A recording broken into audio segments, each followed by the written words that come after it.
তো বন্ধুরা, আমি এখন যেটা নিয়ে কথা বলবো সেটা হচ্ছে আমাদের বাড়িতে আমরা ইলেকট্রিকের সাহায্যে আমরা সমস্ত রকম লাইট, ফ্যান, টিভি ইত্যাদি চালাই। তো ওগুলো কিভাবে জ্বলে এবং কেন জ্বলে? ঠিক আছে, আমাদের যে আমাদের গ্রামে কত ভোল্টেজ আছে? 11 কেভি বা 11,000 ভোল্ট আছে। সেই 11 কেভিটাকে আমাদের স্টেপ ডাউন ট্রান্সফরমার সাহায্যে ভোল্টেজটা কমানো হয়। আর যদি না কমানো হয় তাহলে কি হবে? তাহলে আমাদের যে যদি না কমানো হয় তাহলে আমাদের টিভি, ফ্যান, পাখা ইত্যাদি চলবে না, কারণ পুড়ে যাবে। যদি চালানো হয় তাহলে পুড়ে যাবে। তাই আমাদের ওই স্টেপ ডাউন ট্রান্সফরমার সাহায্যে ভোল্টেজটা কমানো হয়। কমিয়ে কত করা হয়?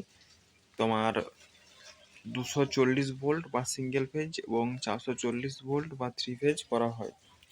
করে আমাদের এবারে তোমার ওখান থেকে লাইট, ফ্যান, টিভি, ঠিক আছে, এসি, ফ্রিজ সমস্ত রকম চালানো হয় ওই সিঙ্গেল ফেজ এবং 3 ফেজের মাধ্যমে। এবারে সিঙ্গেল ফেজটা কখন বোঝার দরকার হয়? সিঙ্গেল ফেজটা তোমার লাইট, ফ্যান, পাখার জন্য এটা দরকার হয়। এতে বেশি লোডের দরকার নেই, 240 ভোল্ট হলেই হয়ে যায়। আর ছোট ছোট যে পাম্পগুলো আছে সেগুলো আমাদের এই সিঙ্গেল ফেজের সাহায্যেই চলবে। আর বড় যে মোটরগুলো আছে, ঠিক আছে, মাঠে যে মিনিগুলো থাকে সেগুলো চালানোর জন্য আমাদের এই 3 ফেজ লাইন দরকার, না হলে কিন্তু চলবে না। 3 ফেজ লাইন কেন দরকার? কারণ ওখানে ভোল্টেজ বেশি। আর ভোল্টেজ বেশি না থাকলে আমাদের অত বড় ওয়াটের, ঠিক আছে, আমাদের মিনি বা সাবমার্সিবল চলবে না। তাই আমাদের ওটা দরকার হয় যাতে ওটা ভালোভাবে চলে।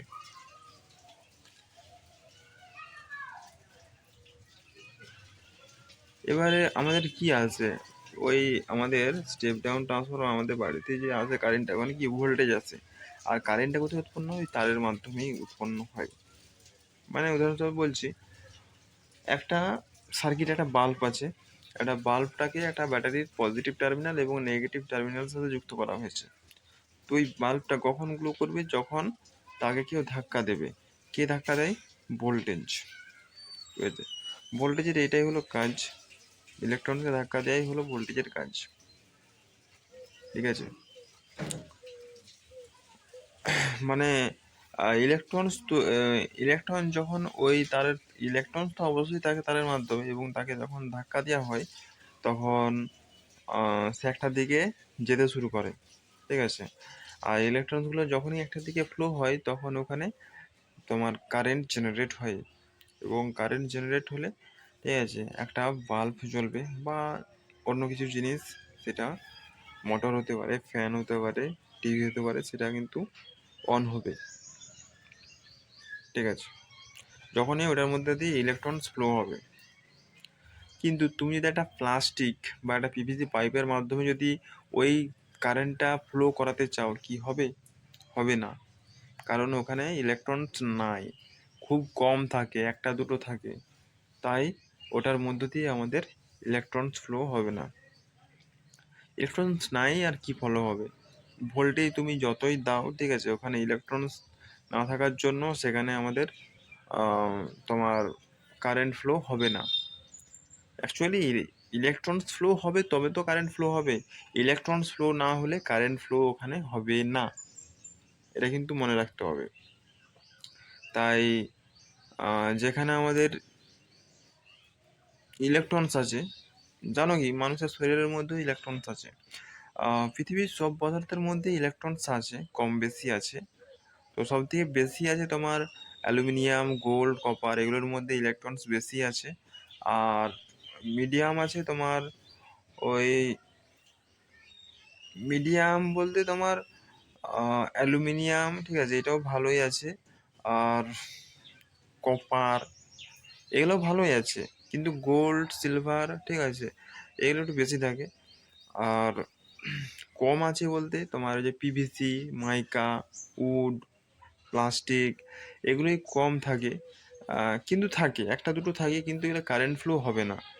আর যখন কারেন্ট ফ্লো কখন হলো ওগুলোর মধ্যে দিয়ে হবে যখন বেশি ভোল্টেজ দেওয়া হবে, ঠিক আছে, তখন ওগুলোর মধ্যে দিয়ে কারেন্ট ফ্লো হয়, ঠিক আছে। নর্মালি ওগুলোর মধ্যে দিয়ে কারেন্ট ফ্লো হয় না, কারণ ইলেকট্রনস ওখানে কম থাকে। তাই যেগুলো বললাম, ঠিক আছে, এই ভোল্টেজের সাহায্যে ইলেকট্রনসগুলোকে ধাক্কা দেওয়া হয়, ঠিক আছে। ভোল্টেজ কি? Voltage is a electrical pressure which act transfer electrons from one atom to another atom is called voltage. মানে ভোল্টেজ হলো এক ধরনের ইলেকট্রিক্যাল প্রেসার যেটি কী করে, ইলেকট্রনসগুলোকে ধাক্কা দেয় এবং ইলেকট্রনসগুলি ধাক্কা পেয়ে একটা অ্যাটম থেকে অন্য অ্যাটমে যায়। যেমন ধরো একটা সার্কিটে একটা বাল্ব আছে, আহ, যেমন ধরো একটা সার্কিটে বাল্ব আছে, বাল্বটাকে একটা ব্যাটারির সাথে কানেক্ট করা, একটা ব্যাটারির পজিটিভ টার্মিনাল এবং নেগেটিভ টার্মিনালের সাথে যুক্ত করা হয়েছে।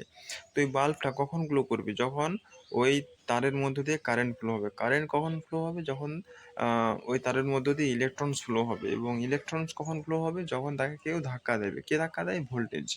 এটাই হলো ভোল্টেজের কাজ, ঠিক আছে। ইলেকট্রনসগুলোকে ধাক্কা দিয়েই হলো ভোল্টেজের কাজ। এইভাবে আমাদের কারেন্ট জেনারেট হয়, ঠিক আছে।